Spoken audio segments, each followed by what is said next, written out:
Hey you guys, it's Carolyn from Homesteading Family and welcome back to my series on how to manage a productive, busy, active household. Now today and for the next couple of weeks we are going to be talking about chores. Now, this is a great topic for the moment because I know that a lot of people are ending up with children in the house and even the adults back in the house all day, where maybe that hasn't been the normal state. Once all of a sudden you have a bunch of people back in your household, it adds a lot of extra work because you've got people being productive in the house all day. If you're a homeschooling family, a homesteading family, maybe a work from home family like us, then you will already be used to the fact that you have people in the home making messes all day long, needing to eat from the home all day long. So right now, if you find yourself freshly in this situation, this is going to be a really good video series for you, helping you manage getting things done with people in the home all the time. Now, of course, we have the why to get your children to do chores. Chores are just so incredibly important on several different levels. One is, of course, that we need to get the work done. And mama just can't do it all. Mama shouldn't do it all. Mama and papa shouldn't do it all. We need to spread out the work with the people who are living in the household to do several things. One is to teach character. Basic character skills go along with chores. You know, it's not easy to get up day after day and do the same chore that maybe you don't like doing, but it teaches a lot of character.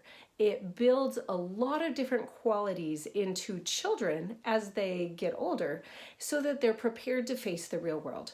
Another thing that it does is it really gives a correct worldview.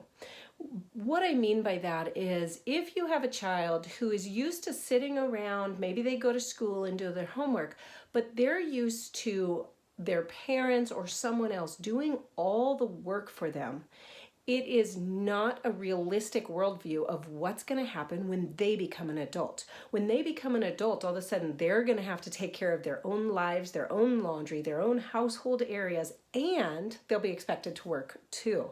So setting this expectation from the very beginning makes it much easier to transition into adulthood and not have so many instances of children aging, becoming adults, but continuing to act like children who are expecting to not have to do all the work themselves. So it gives a very proper worldview. Another thing, though, that I think is really important that we often overlook when it comes to chores is that chores are an opportunity to teach skills. Skills that really should be mastered before you're an adult. Basic things like how to properly clean dishes, how to do your laundry, care for clothing, how to clean a house. Those are skills that we all need to know as adults, and we don't come with the instincts to do them correctly. We need to be taught these things and we need to be trained them in those things in order to function seamlessly going from a child to an adult and reducing the stress of that change in that time. So these are all really good reasons to have your children actually do the chores. It's not just for you as a parent. It's not just so that you don't have to do so much work. And this is really important because I know that some parents feel guilty about having their children do chores, feel like they should be doing it all.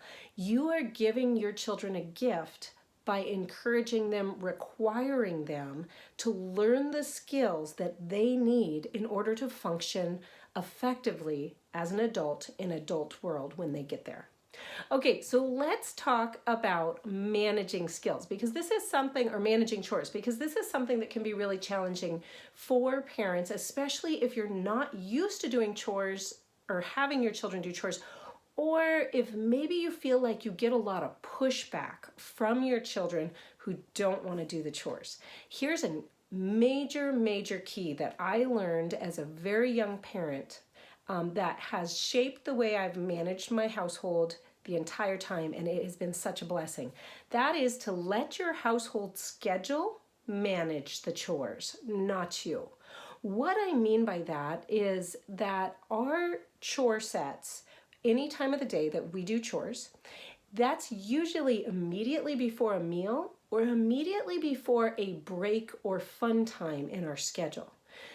That means that I don't have to nag people to do their chores, because the way it works in our home is that morning chores are right before breakfast. If you want to eat breakfast, you'll have your chores done before it's breakfast time. And if you don't make it to the breakfast table while breakfast is being served, well, then you're probably just going to have to wait till snack time or lunch in order to eat. What that means is that I don't have to nag anybody. Did you do your chores yet? Did you get your chores done? Did you get it done all the way? This takes so much pressure off of mom or dad or grandma or grandpa or anybody else who's having to manage this system. And I think it's a real key to successfully implementing chores if you're doing it for the first time. So make sure that you arrange your schedule and you arrange your chore times in a place where the activity that comes next is something the children want to participate in most of the time. I know we have those moments where we all feel like, oh, I don't want to do that anyways. And let that manage the chore time. So that does mean though, and this is especially hard for moms with a soft heart, that you do need to get pretty rigid about making sure that people's chores are done before they sit down and eat or before they go out to play, whatever that event is that's going to manage your chores for you. There is a saying that you should not expect what you don't inspect.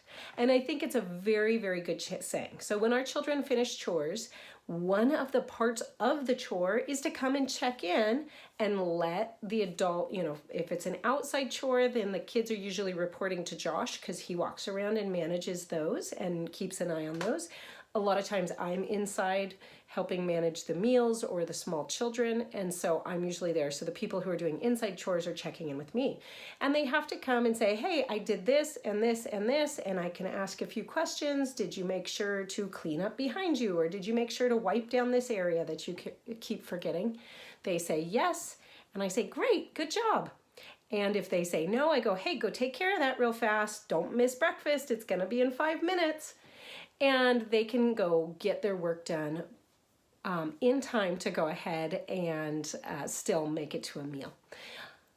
Now, one thing that is really, really helpful, and before I get into other videos where I'm talking about specific chore times that we have in our homes, what we get done in those chore times and kind of how they function, but one of the most important things for a mom or a dad who's trying to implement a system of chores to do, in my opinion, is to sit down and make a list of all the different things that need to get done in your household in order for your house to run at a base level. What I mean by a base level is maybe the deep cleaning's not getting done, maybe things are getting a little messy, the floor hasn't been mopped, but everybody's eating, the laundry's done, the house is tidy, the basic necessary cleaning is getting done at all times. Sit down and write a list of that. Now, your list may be long. Your list may be short. It depends really on your household and sometimes the size of your home, the size of your property, what it is that you're taking care of and is on your plate. So, but sit down and write a complete list of that, and then you'll know what chores you need to parcel out to your children in order to have a household that just runs even when things don't go well. We'll be talking a lot more about this in the upcoming videos, and I look forward to seeing you there. Take care. Stay well, guys.